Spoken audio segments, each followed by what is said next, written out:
welcome back to another episode of Got This in Black. I'm one of your co-hosts, Chukwunwike, with the better half of the podcast to my lefter, Andima.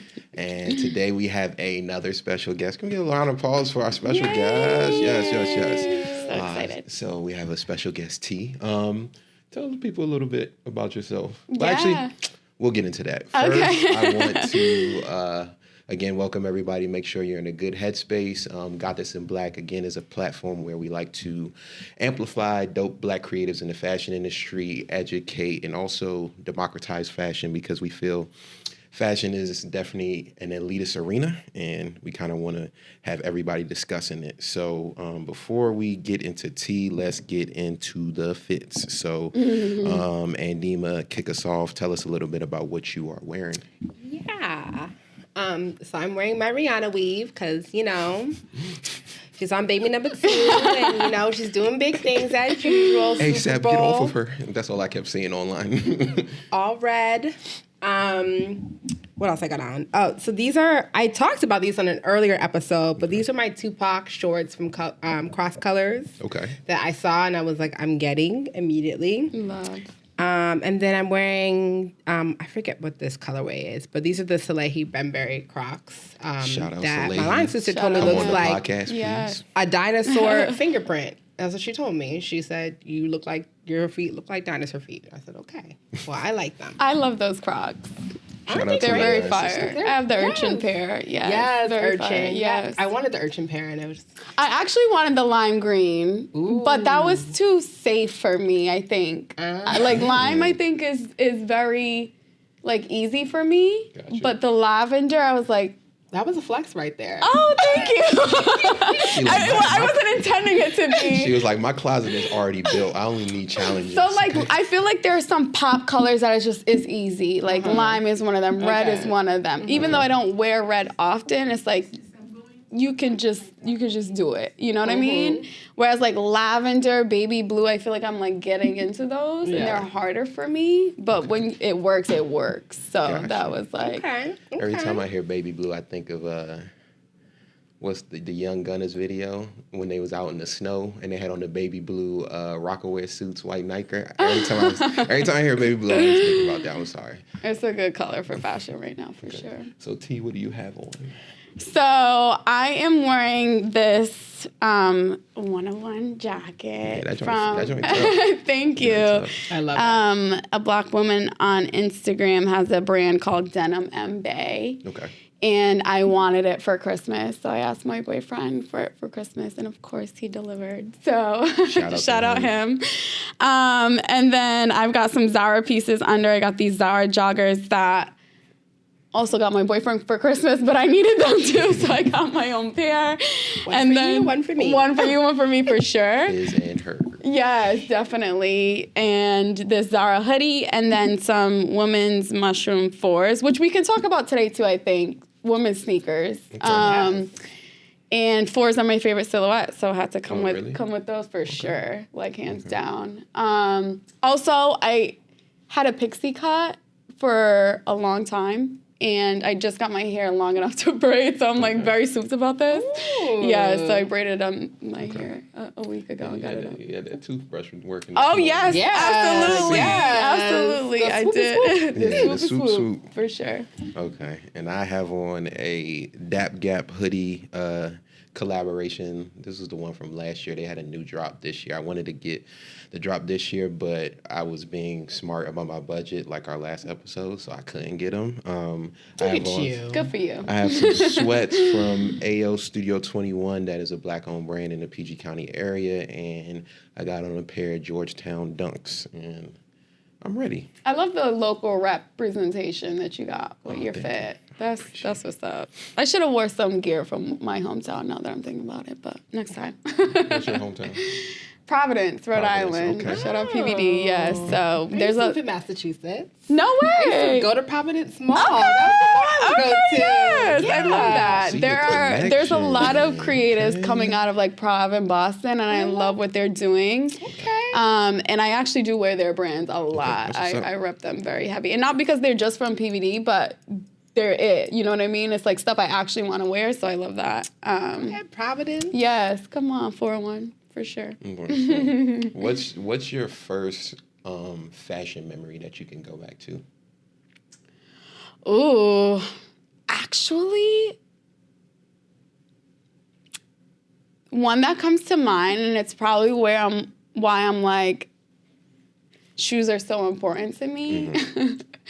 I remember in grade school, I was probably like in second grade, and I had like these pink Skechers that my mom, I know it's so laughable. Shout out my mom though, Skechers, favorite person ever. But she had got me these pink Skechers for school, and I remember like one of my closest friends making fun of me about them, and I was like, it's just so confused because you're like 7, and it's like you think you're your friend, but like there's just so much going on. That's when you discover haters, right? And I was like, but wait, my mom got me these, and like I had so much pride about them just for being a shoe, but I also knew there were other shoes that I wanted to, like even at 7.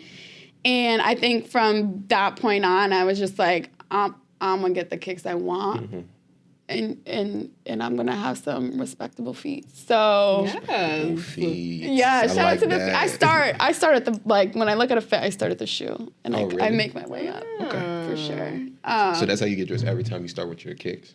Not all the time, but I feel like it's the thing that like ties it together for most of the time. See, that's interesting. I sometimes like I just start with a piece. It could be the kicks, it could be the pants. Like I was talking to one of my friends this morning, and it's like sometimes I'll find stuff in my closet that I haven't worn in a while, and I'm like, today by force of my fire, I'm gonna put a fit around you, like no matter what, because it's like I need to get utility out of it because I bought it. So a fit always just starts with one piece for me, and then I go from there. So it's not always the sneakers, but I feel like sneakers is usually not. I always tend to start with either a pant or like a shirt, and that drives my outfit. I start wherever the heart desires. So this, I was like, oh, okay, I'm gonna wear this red hair. I had to start with the hair. That's real. That's real. Like, that's real. I don't understand how people like if you like have a signature hair color, like my homegirl, like her hair is like she has like a green finger wave. Like that's her aesthetic, and she does green.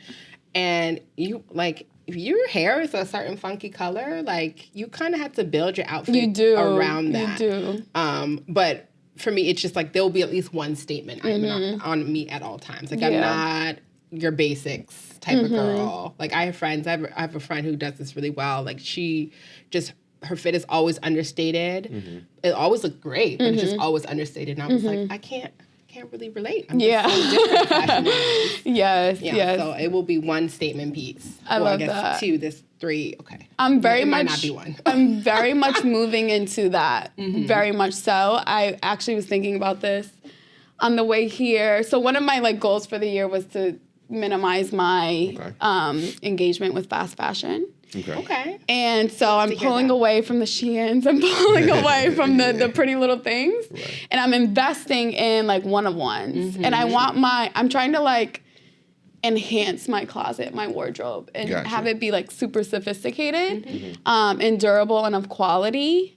And that requires like investing in, again, one-of-one pieces. So I'm like, I don't need another T-shirt. Like, I don't need another crop top. Like, I want a jacket that's like fire. So that's been one of my like personal fashion goals. Okay. Yeah. Well, that's what's up. Okay, so let's start. So today, our topic is going to be... okay, everyone did fits, everyone did... Okay, just wanted to make sure. Okay, yeah, we got our fits. You got we did do that, huh? I'm like, wow, we did. I got this, man. Let me dry this shit, you know what I'm saying? I don't know. Let me dry the boat. But today we're going to be talking about Black women in streetwear specifically. Yeah. So how would you guys define streetwear? Who wants to start? Oh, you're looking at me. Ooh. I feel like I should go last because my love of streetwear is very recent. So I feel like I gotta let people who like have liked it for longer than me talk about it, and then we can come to me. Cause I can go. You want to start? Yeah, you can start. That's actually a very good point that you bring up because I feel like my identity to streetwear is fairly new as well. I would say that streetwear for me, it's like weird because it's like the fact that it even has a name feels a little off to me. Because I'm like, these are people's lives. Like streetwear fashion is like the urban fashion of like the New York streets. Like it is fashion that like was a representation of our lifestyle. So I think there wasn't a streetwear fashion in the 90s. No. Because it was the 90s. No, like like this is a new like thing. And so I think what we understand it to be today is like the intersection of fashion and certain cultures. I think of like skating culture was a big influence to streetwear fashion, and then like hip hop and music, obviously. So that's what I think of when I think streetwear. But to your point as well, I feel like I'm new to this space in that I knew I always loved kicks. Like that was my thing. And that was back when I was in grade school. I was just trying to get my hands on sneakers. Like that's really what it was. And I feel like sneakers, the sneaker like head and like sneaker wear culture is very much a part of streetwear. So I think that's kind of how I came into the game. But that's how I would like high level. That's how I think about streetwear. So when I was thinking about this, I was like, it's kind of hard to define. It is. But I was reading something somewhere and it made sense. It made a lot of sense, and I wish I could remember the person who quoted it, but she said that streetwear is just urban wear with a markup. So the urban wear in the 90s is what they called what black people wore out, in the streets of New York, wherever they saw. And basically streetwear, I feel like, is the co-opting of that urban wear and upping the price tags and monetizing. And that's kind of just what happens to black people's creativity in general. We just do certain things like naturally. That's where like the term like ghetto fabulous was birthed as well too. So it's like we do things so naturally, and then other cultures come in and they figure out a way to monetize it, and we kind of just do it for the love, because it's just like, I just love like a good dressing well and a good fit. Like I remember last week when I wore this one fit and I loved it. It's like I had no motivation to go in the house. I feel like everybody needed to see like my fit. Like so it's like I feel like that's a good definition. It's like urban wear with a markup. It's like the co-opting of urban wear as well too. It's like what was birthed in the streets of New York through hip hop, through just a certain style. That is what streetwear is. It was just taken over by bigger conglomerates, a little bit of skateboard culture pulled into it as well. So yeah. That's good. Yeah, okay, now it's me. I agree with a lot of what you all have said. And I think the first time I thought about the concept of streetwear was when I was in college. I went to school in Atlanta, and I would go to Little 5 Points, which was this cool, trendy neighborhood. And there was this store that was called Wish, and Wish was like a sneaker store. And I feel like that was around the time when I really could identify what that word streetwear meant, because it was like that was what was used to describe the clothing in that store. Yeah. And I had never been a big sneaker person, and I would go in that store. I was like, oh, these sneakers are dope as fuck, blah blah blah, etc.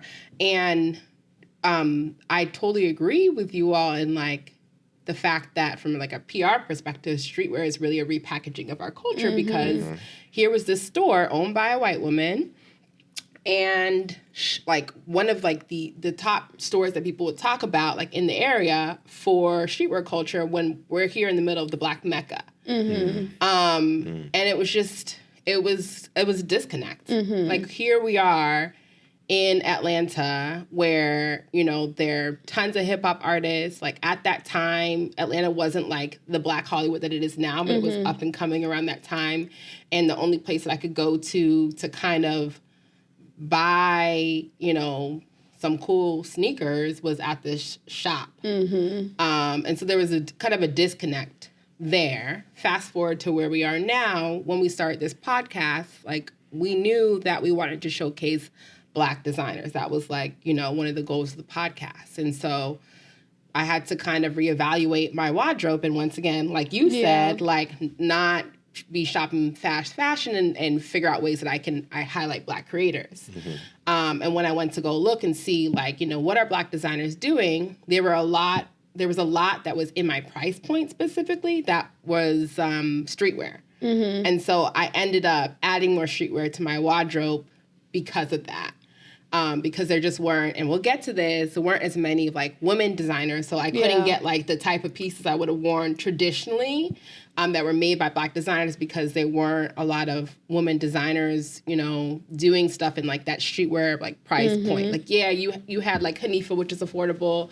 You know, you had kind of, you know, higher end folks as well. But I was like, I can't afford that. Yeah. So I was like, all right, my default here is streetwear. And so I ended up, you know, buying Black clothing, which is like a full circle moment kind of, like where now they are Black streetwear designers. Full circle moment where, you know, I could buy streetwear from Black folks, even though it is something that had been co-opted from us. Yeah. It's like we're taking it back slowly, inch by inch. So yeah, I feel like that's my streetwear story. I don't know if it's my definition, because I just feel like someone else came up with that definition. Right. Whatever. Yeah, I like the way that you answer. So, it's like what it is to you. So who are some of the Black women designers that come to mind when you think of streetwear? Because you said like you feel like they're underrepresented. So which ones come to the forefront when you think about streetwear, Black women designers? Well, I don't know if it's just designers for me. Like I feel like because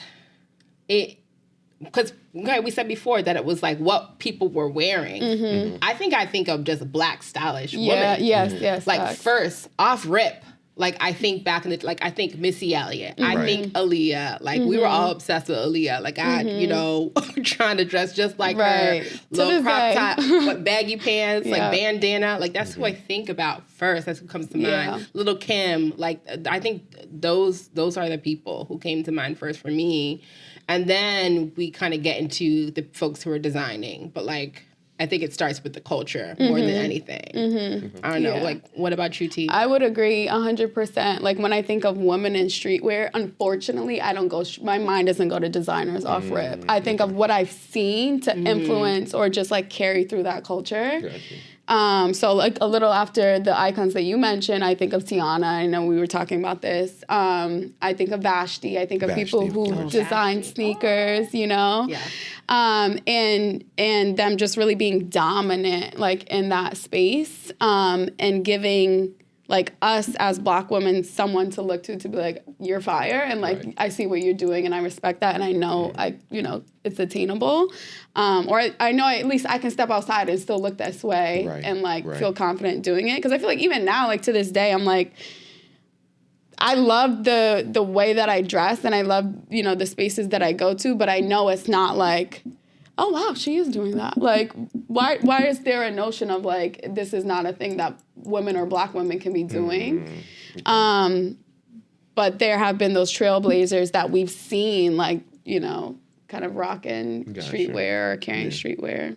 Yeah, I think for me, I go to more, like, people who probably started out as stylists. Like, the first two names that come up are, like, Misa, Hylton, and June Ambrose, like, really styling a lot of the 90s, like, hip-hop and fashion, and kind of giving us that look. So I think those are what come to mind. Then a Vashti and a Teyana Taylor come. And then just thinking of the day, I think of, like, a Martine Rose and, like, a Wells Bonner as well, too, that are kind of, like, doing their things currently. And I'm sure there are more women that I haven't, they're not at the forefront like they should be. But those are definitely some of the names that kind of come to mind when I think of women in fashion. Yeah, and like Alice Walker, like, oh yes, that's like, she actually had a streetwear. Actually, no, I'm not just. It wasn't just her. Like she had a streetwear line, and I feel like the way that she approached it was unique from her. Is it contemporaries when they come after you? I can never remember. Her way was unique than the people who came after her. When I think like, okay, like when I was in high school, like Baby Fat, like pastries, the Simmons, like, and I found out recently. I didn't know this. There's a FUBU Ladies. Yeah. No, I did not know that. Yeah, I didn't know. Like, so like their logo, would their logo say like FUBU Ladies, or is just? I don't know like what I don't. No, it did say FUBU Ladies, and I'm blanking on the name of it, but it's basically like, I think the head of FUBU, and I'm forgetting his name. Damon. Damon. It's a Damon. He's a shark now. I'm blanking on his name, but he wanted to do women's wear. He didn't feel like he could handle it, so he kind of handed it off to a brand, and he put a a black woman in charge of basically creatively her name's directing. Kiki. Yes. Fubu Yes. Ladies? Kiki Meow. Yes, Kiki Meow. Yeah, yep. And she was an assistant to Sybil Phoenix, and that was Diddy's assistant and in-house stylist at Uptown Records. Get out. So it's That is very a lot interesting. of. I feel like it's weird. I feel like there's like a little bit of a Diddy tree when it comes to. Yes. I was like, It's okay, another Misa. Diddy branch, right. It's a lot. Misa, June, then from there Yeah. you get the Sybil Phoenix, which goes into the Kiki who started that, and then. April Walker wear, like, getting big off of putting like Biggie in her stuff. Like she really, okay, that's who you, I was like, who is Alice Walker? Y'all should just know my memory is just like, it's always going to be like this. And Chuck is going to have to correct me because I was like, I'm sitting here, I'm like, Google. I'm like, I'm just like my mom. Alice Walker? You will tell me a name 5 times, maybe the 6th time I will get it. Yeah. And I know who the person is. Like, but yeah, April Walker, so Walker Wear, which really blew up because of the Method Man, Mary J. Blige video. You're all, damn, why am I blanking on the song? I don't know. Yeah, But I ain't got it nothing either. makes a man feel better than a woman okay. queen with her crown. I can't believe I'm blanking on that song. I'm mad. But that's where You're All I Need. That's what it was. That video. That video really blew up Walker Wear because that's what Method Man had on, and Method Man was like one of like the 90s heartthrobs. But then she was putting Still it on. is. What you mean? He's very handsome.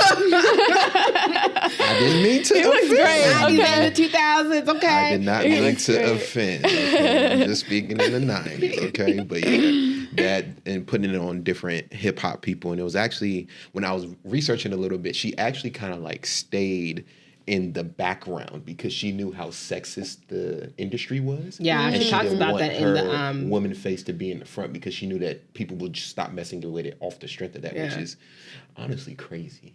Yeah. In the documentary. Are you guys, sorry to cut you off, but that made me think of, do you know Beffy? Yeah. I actually watched an interview from her, and she talked about like her come up and ultimately landing at Union LA with her husband. And one of the struggles that she faced was like as she began to rise the ranks, if you will.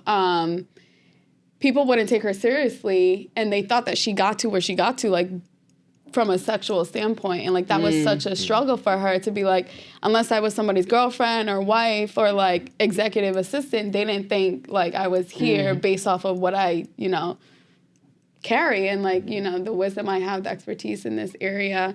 And so what you said just made me think about that and just like the struggles that I'm sure designers and artists, creatives face in these spaces. That is just like, that is very wild to me. And probably still to this day, for sure, for Black women who want to do streetwear. Like there's so few that obviously there's a barrier to entry there. Absolutely. Like capital is one thing, but it's even beyond capital. It's the fact that, like, you're a woman, what you know about streetwear? What?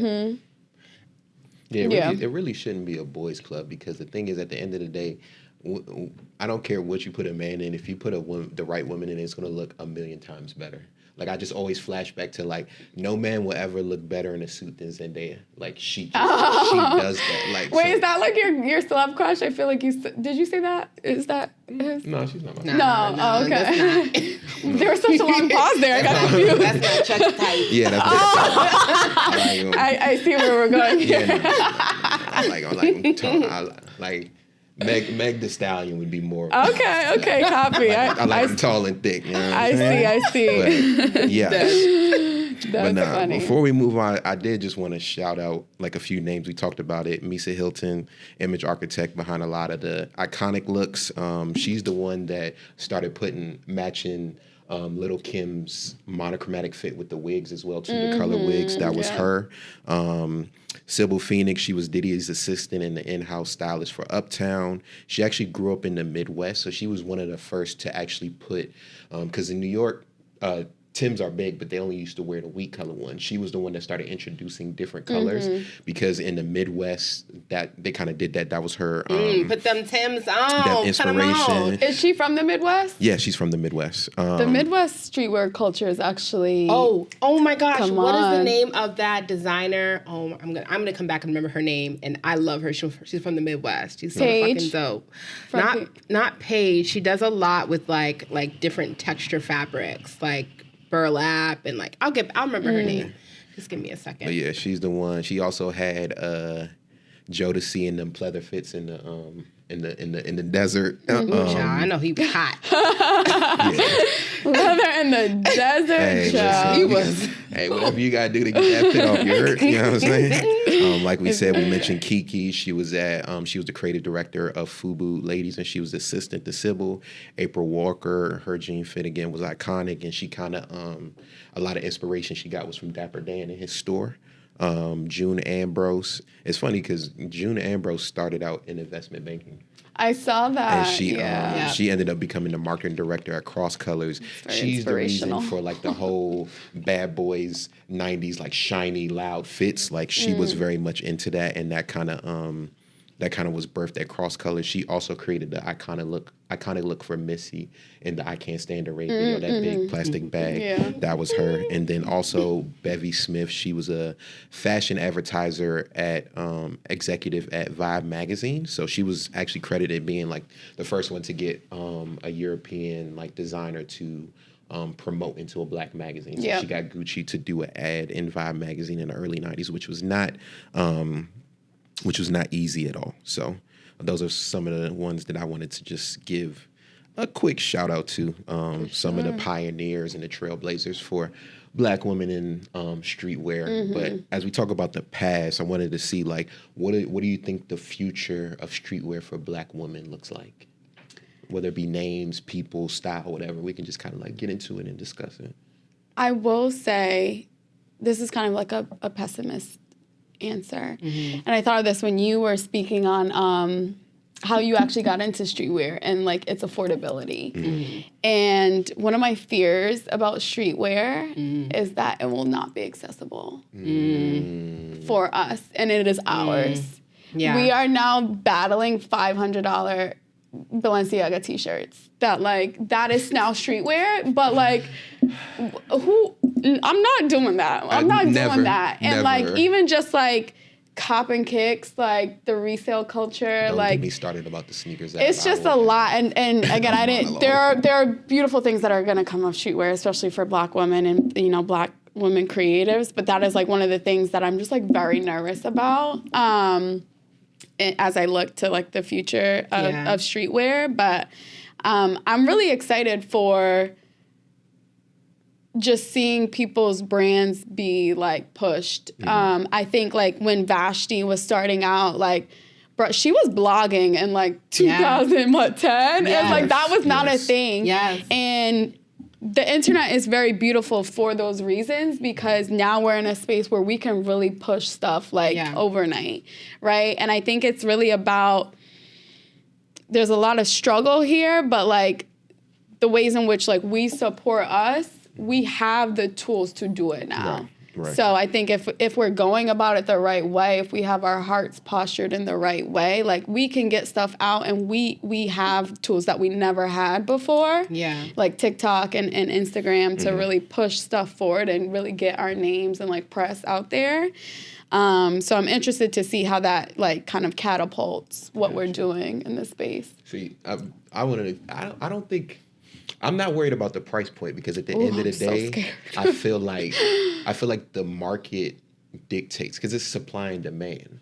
I feel like it's going to get to a point where everybody's going to be like, yo, we're not copying that. We're going to start copying the more affordable pieces. And there's always going to be a luxury side. Word. Maybe there's opportunity there. It's going to be opportunity for more of those brands that are within the price point, and they're going to get a lot of more love, because at the end of the day, that's what people can afford. So I'm not too worried about the Balenciaga price point. If that's you, you're really, it's not even streetwear. You're really into like the hype piece. It's not, for sure, for sure. Like, I think it'll be fine. I think it'll just continue to grow and emerge. I just want to see more Black people not only designing and creating, but owning a lot of the avenues, whether it be the stores, whether it be the websites, whether it be, you know, the ones actually controlling the companies. Because I feel like we do the creation well, we just don't get the ownership part as always for various reasons that we don't need to go around. So I'm not too worried about the price point. I do think there's going to be a lot more women streetwear brands, but what I want to see, because what I see now a lot, especially in fashion, I see a lot of men being creative directors of women's wear. And I would like to see more women creative directing menswear. Like, that's why I wanted to see, and we're going to talk about it later, like a Martine Rose, like getting the Louis Vuitton job versus Pharrell. Because I think that women just have a great eye when it comes to everything. Like, if you look at most relationships, like the woman's like they say, make the house the home type situation. Yeah. So I always will want to see what a woman-led menswear line would look like. I want to see more of that as well, too. Do you think, I'm going to shift the topic a little bit, you think that starts with like athletic wear? Like, do you think that that's a natural like starting point? I mean, granted, it's not happening in a lot of athletic wear. So it's happening for now. Women are designing for women's athletic wear. Like, that's happening. I don't know if I'm seeing women design for men's athletic wear. Like, that shift might happen because more and more women are at the helm, like thinking about June Ambrose and Reebok. Like, I think there's something happening there that I want to watch and see, you know. And of course, like the whole category of athleisure, like is becoming like sportswear that is comfortable, but is more associated with women than it is with men.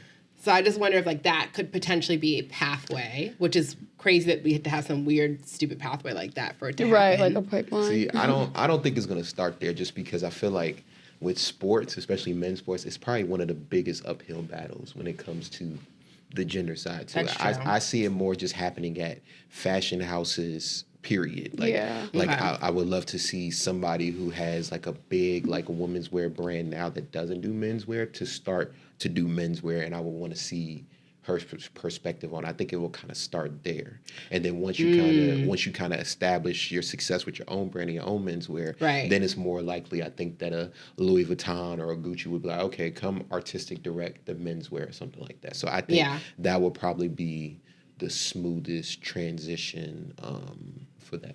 Right. So yeah, I think there's got to be, unfortunately, a lot of strategy behind that, because women don't even get recognition for women's wear. Like, we don't even get credibility for stuff that's supposed to be for us. Yeah. So I can only imagine the way that men are going to be like discrediting, you know, us designing for men. Right. And so I think that requires a lot of strategy. It requires a lot of business acumen, a lot of support from our community. right. Because I feel like that's steep for us. You know what I mean? And recognizing that and being intentional about how we kind of infiltrate those spaces. Okay. Yeah.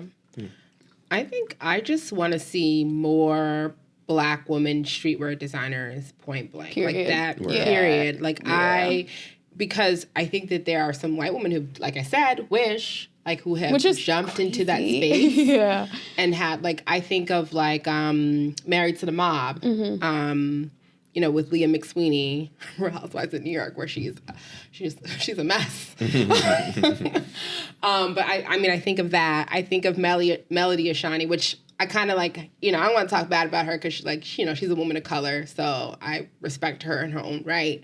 But I feel like she's like what do they call it? She's just like the go-to when it comes to women. And I just want to see. There's so much more. Like the token is the word. The token, yes, and I want to see more. You're right about that. And I think that there's so much up-and-coming talent. I think there's also the potential to tap into people who, like, okay, if we're going to go with, this isn't the best example, but now let me walk this back because I don't want to say this because I want to be respectful. But what I was going to say is that there's so many women who do streetwear really well as far as like what they put on their bodies. They know how to style themselves very well in that space.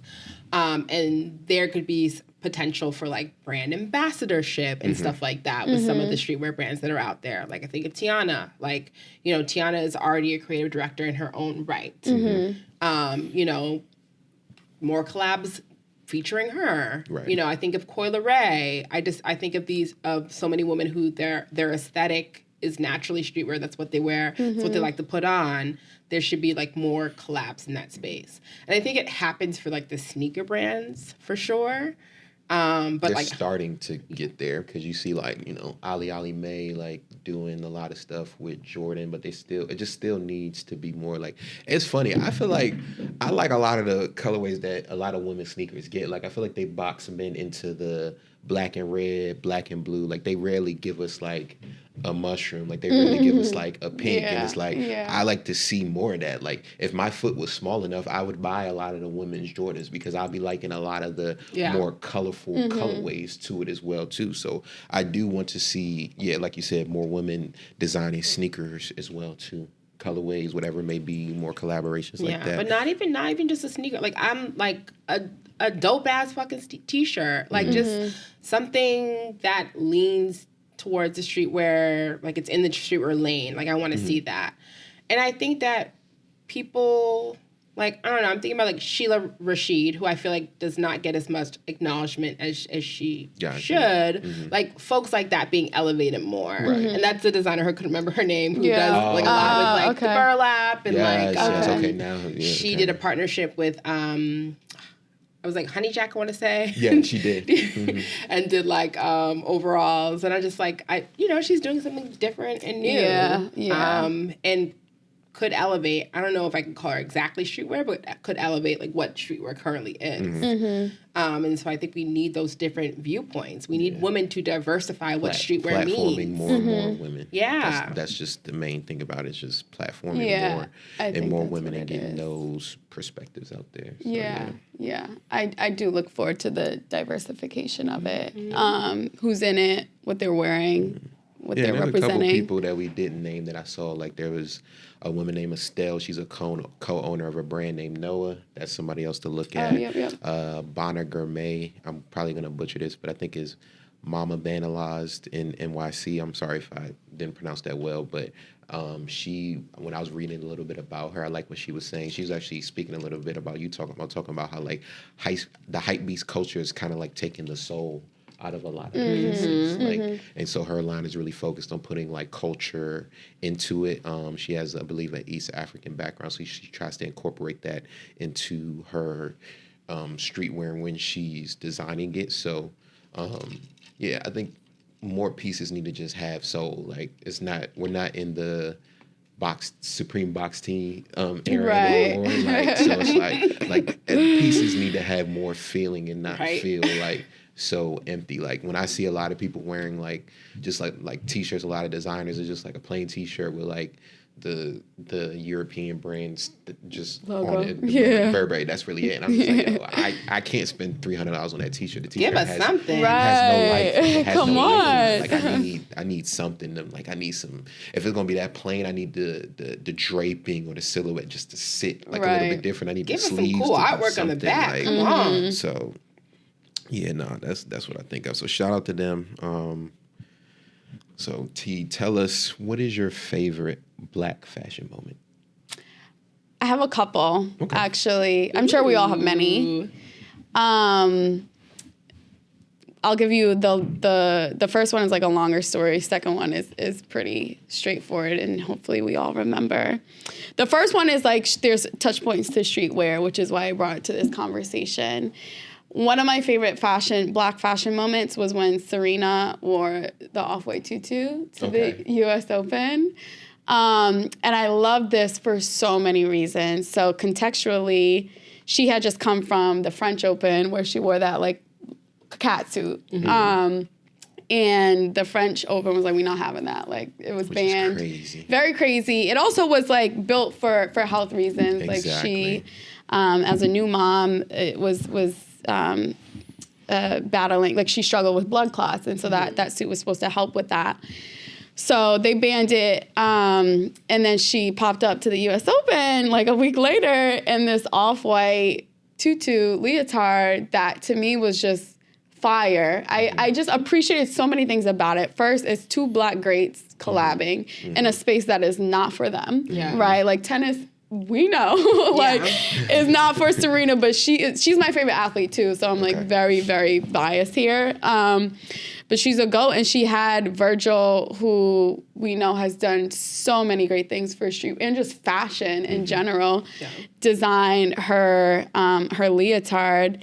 And again, it was coming off of a bounce back of like, you can't do that. And she was like, nah, we're not having that. And she still used her platform to be fashion forward, to represent herself, to push another Black great.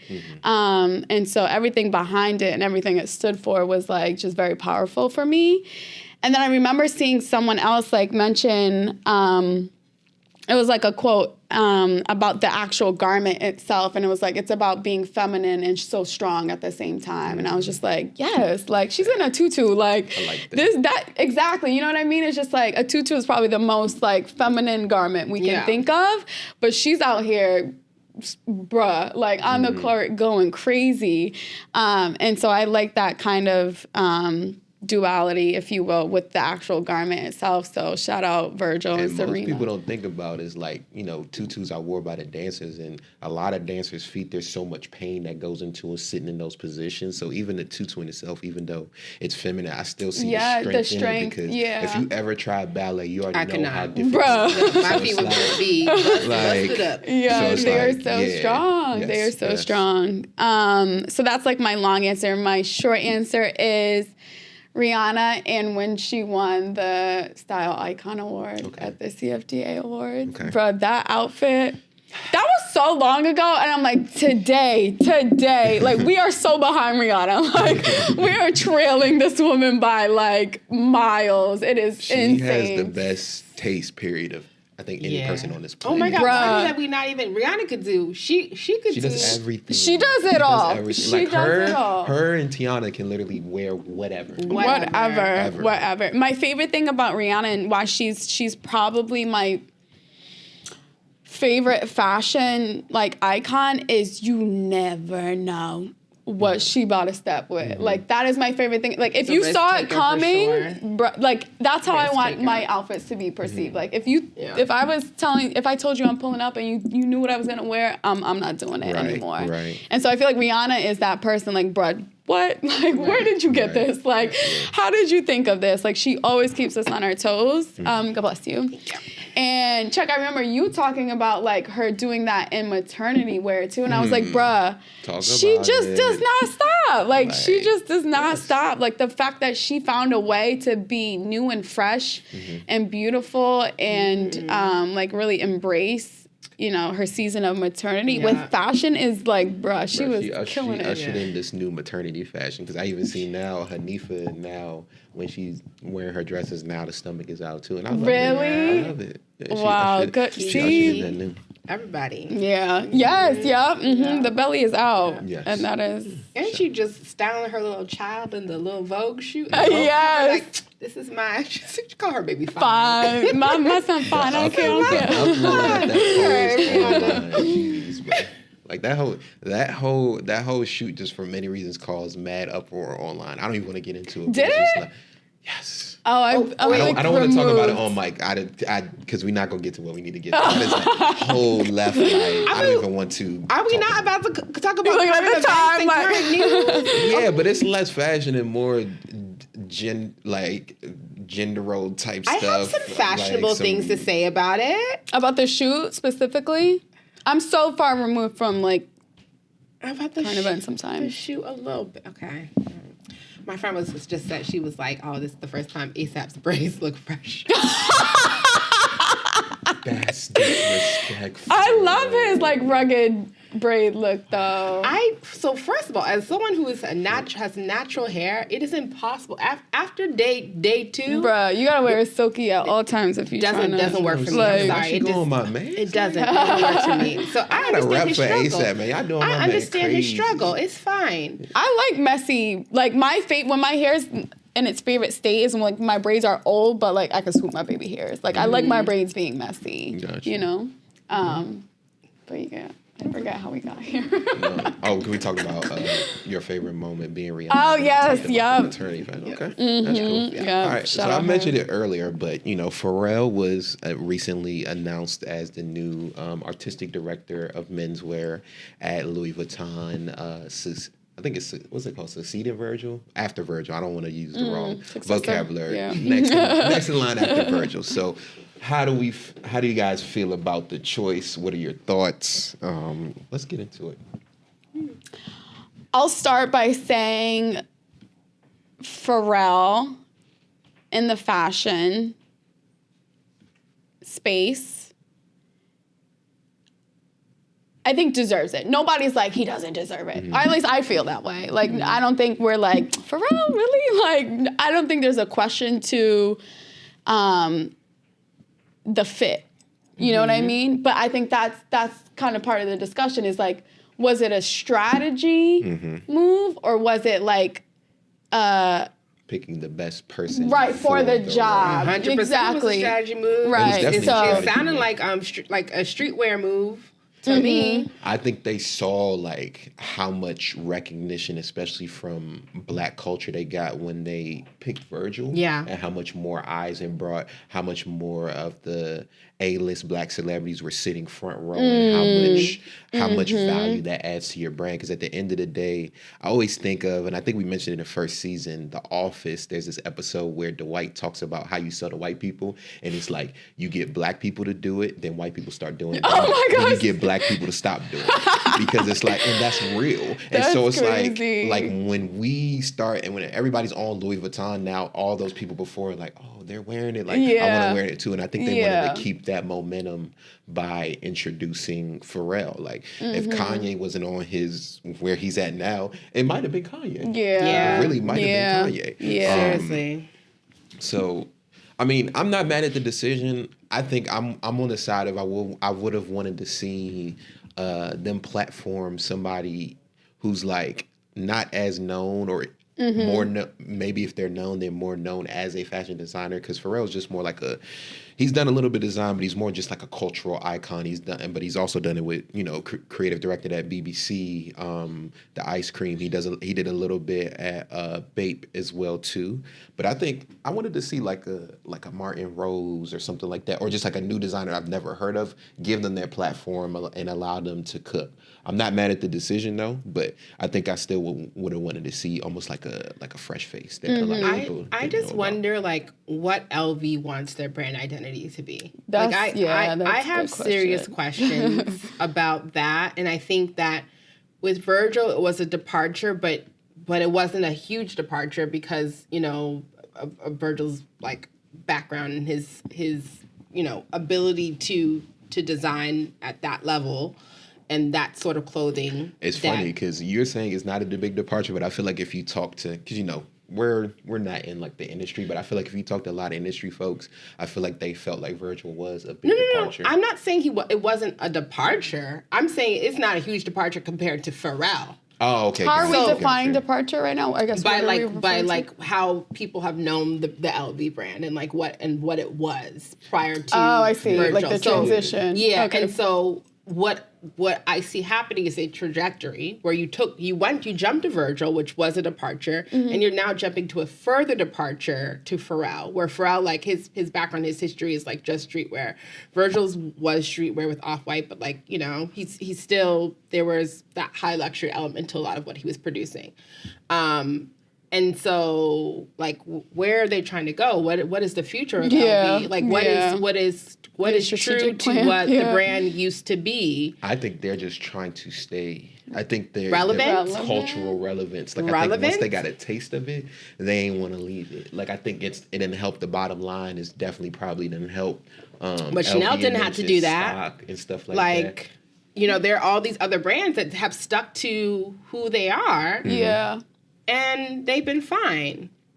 So, I mean, I'm interested. All you luxury head ass people, come on the podcast. I want to have a discussion because I don't really get it. I mean, I think I've stated that. I'm like, I might get a couple extra pieces there. He did do, and I can't remember what his exact position was, but he did something with the inner workings of Chanel for like the past like 2 or 3 years. Because I remember being Pharrell. Yes. Yeah, he did. Because I remember at the car show, he was there. So I mean, so maybe we're not privy to like I don't know enough about what his collaboration with Chanel looked like to be able to say, oh well, like he has shown his high luxury like chops. I don't know. He's like, I don't know. So maybe I'm missing something.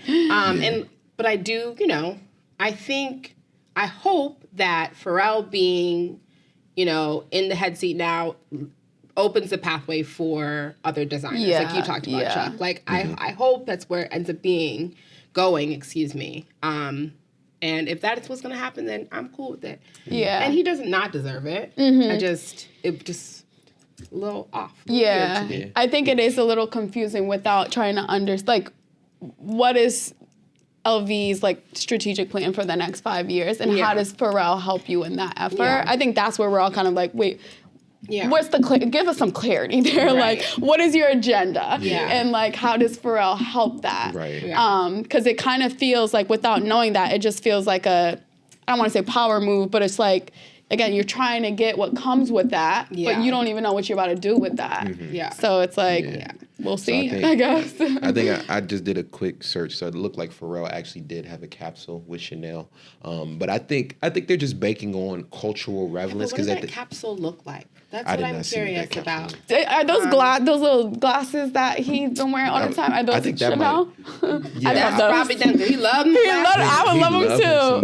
He does love himself some glasses. Those frames are fire. I think they're just riding off the fact of cultural relevance with Pharrell. I also think Pharrell naturally is a producer when it comes to music, and it seems like he's low ego and he's all about the best ideas. So I think he'll bring, the technical people in. Yeah. Like, I think he'll just provide the vision, and he'll bring the right technical people in, and the best piece that he feels will get on the runway. So I have confidence in that, because he seems not to really move off of ego. He just seems like he wants the best product to come forward. So that's that's definitely the plus side to the move.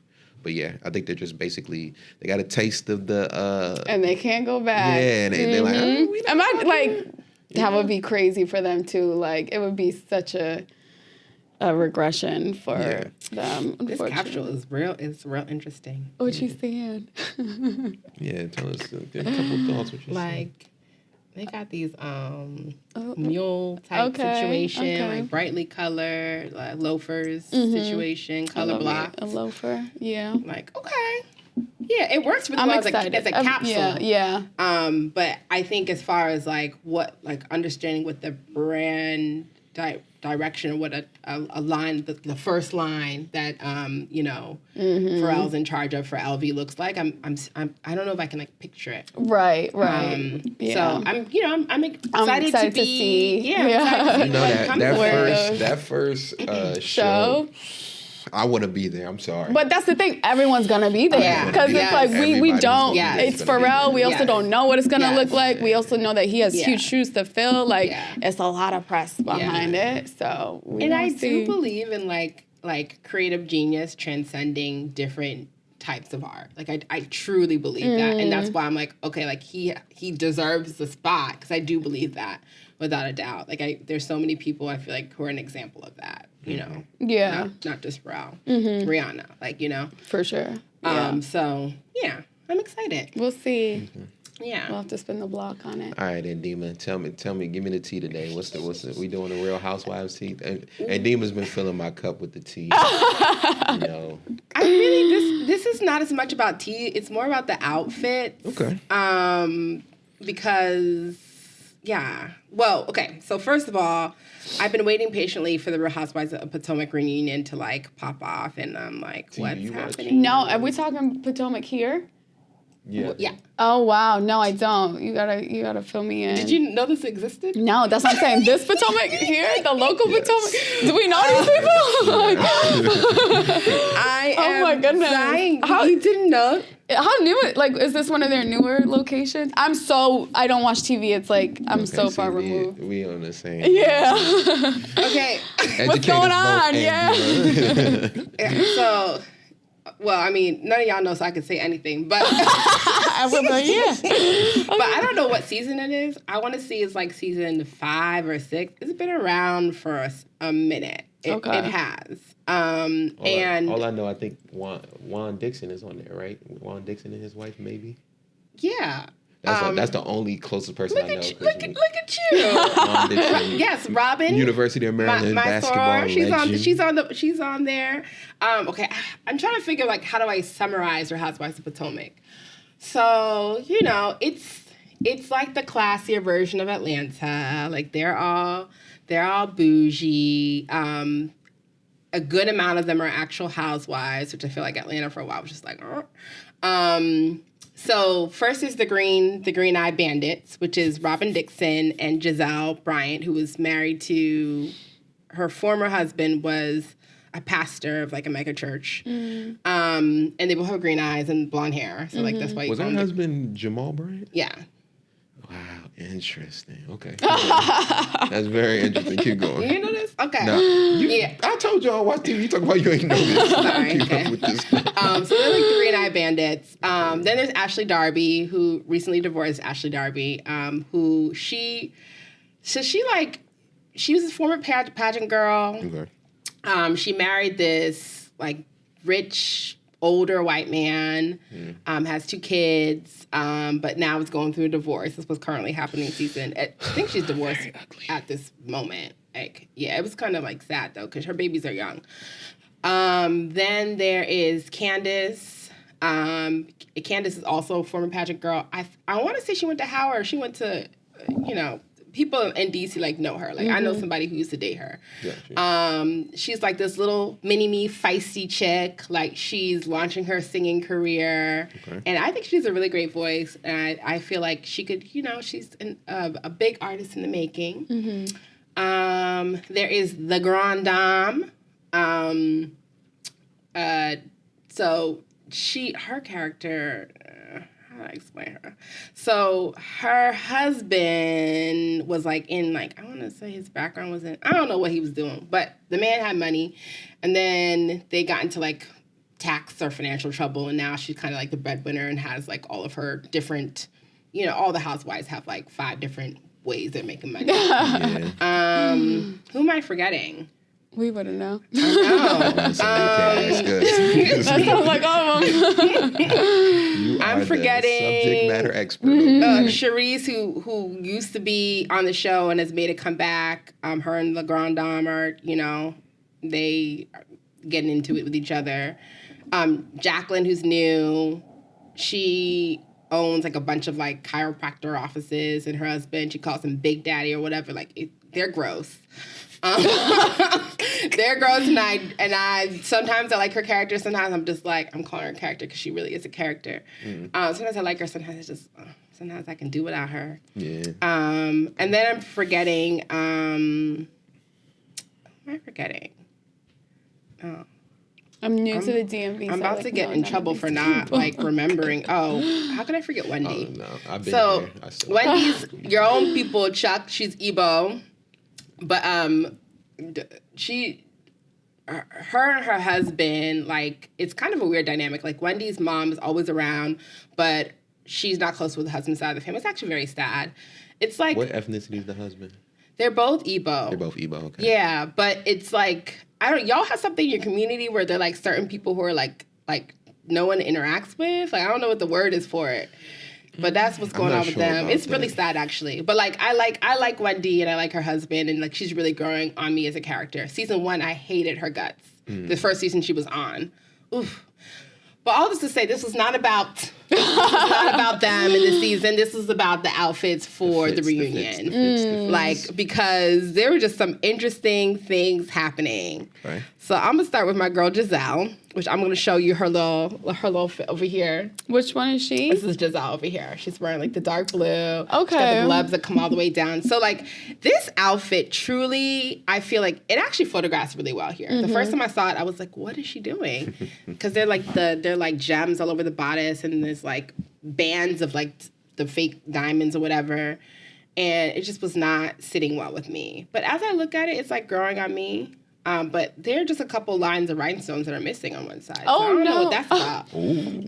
Okay. Oh, boy. But I feel like the outfits like that really killed were these two, Wendy and Candace. I feel like did they have to wear blue? Yes, I guess. Well, I mean, I don't know how they pick the themes. Somebody picks a theme and says, "Oh, we're gonna do this." Yeah. And like Wendy and Candace were just killing the game. Like Chuck, you can't really see, but like Wendy's wearing this, like it looks like a peacock feather. It's like that looks good on her. And the dress has movement and like glitter, and nice. It's like like this is nice. Ombre. Like it is really giving, and I'm so proud of her. I'm like Wendy. Peacock. Yeah, it looks good on her. I'm so like she's giving NBC. Really every season I like her more. And Candace always serves. I was talking about this last episode, but she, it's a whole like ostrich feather moment for her, flowing gown. Yeah. And then there were just some people who just were forgettable. Like who? Charisse, like what? Let's see if I can find Charisse. What was going on here? What's her name's friend? Oh yeah, Charisse outfit could go. Even before the name, I was like, that gotta be Charisse. Charisse has to go. Mia's friend. Why did they even add her picture to the situation?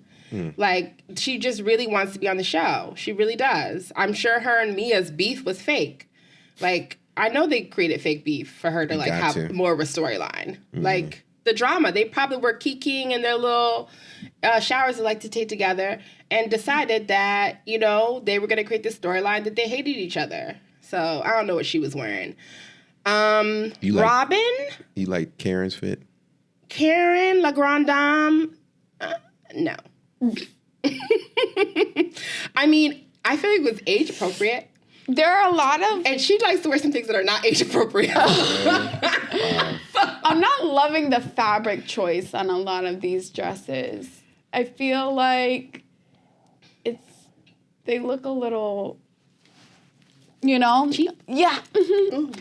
Dang. They do. Not the Grande Dame. Robin's dress I thought was nice. I just thought it was like... It was boring. Safe and boring. It's boring. As Robin sometimes is. Safe and boring.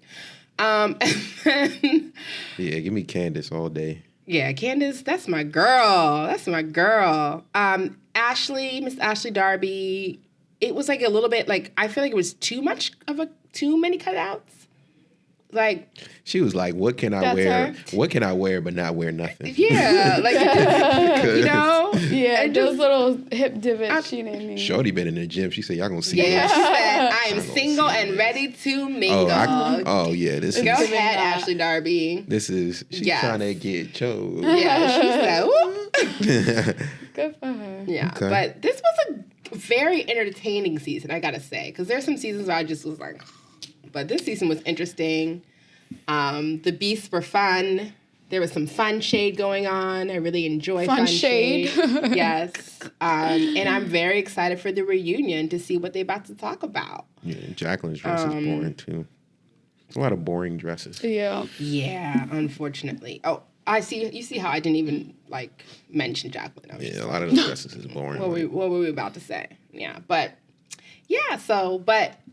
I am starting to watch Harlem, so I'm very excited to see what the fits are going to look like in that. Okay. Like, one of the characters is a fashion designer. From episode 1, I don't know if she's the kind of fashion designer I would be wearing those clothes, but, who knows what happens in episode 2 and 3. So excited to talk about that, and I'm trying to catch up on Riches, so we'll be talking about that as well. But... Really quick plug for fashion and TV. Did you guys watch The Hype, or have you heard of The Hype? I have heard about The Hype. That's on my list too. Yes. I'm behind. It's good. It's good. Okay. It's good. I really enjoyed it. I watched it over the Christmas holiday. Okay. And they've got I like what they're doing. I like the concept of the show.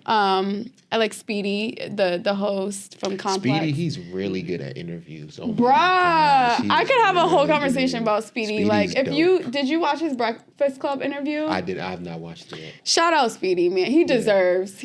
I love when people get to places they deserve to be in. Yeah. Like, you know what I mean? Like, he deserves. His interview was with Vince Staples. First of all, Vince Staples. I haven't watched that one.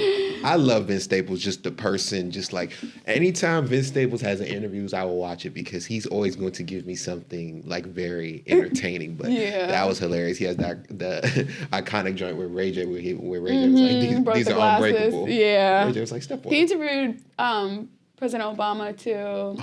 He's got some. Yeah, he's done it. Shout out Speedy. It's a good show. It's entertaining, and that's where I saw like a lot of like Midwest.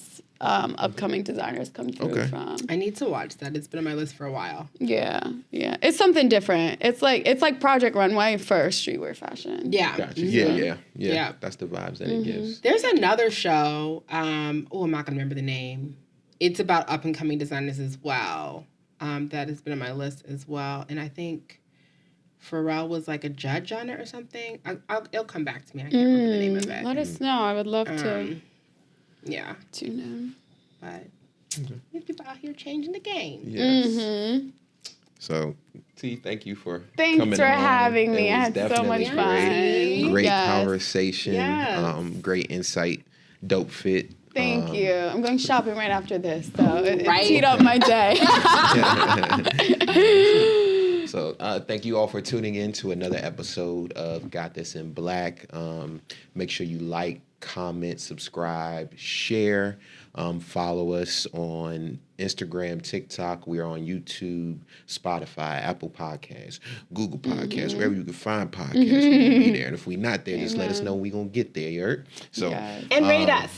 Yeah. 5 stars. 5 stars. We only take 5-star ratings. If you got less than 5 stars, just keep it pushing. Peace. Cheers.